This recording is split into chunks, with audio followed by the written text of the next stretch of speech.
इसके लिए आपको कोई भी कॉफ़ी ले लेनी है जो 2 रुपए की इस तरह की आती है, वो डाल देना है। और आपका कोई भी शैम्पू जो आप यूज़ करती हैं वो उसको आपको ले लेना है। जितना भी आपको शैम्पू लगता है उतना ले लेना है।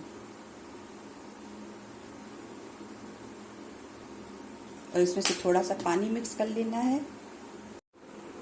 इसमें थोड़ा सा पानी मिक्स कर देना है इस तरीके से। इसे आपको अपने बालों में जो है कि इसी तरीके से जिस तरह से शैम्पू लगा के वॉश करती हैं उस तरह से कर लेना है। इससे आपके डैमेज बाल जो है रिपेयर हो जाएंगे और आपकी हेयर फॉल कम हो जाएगा।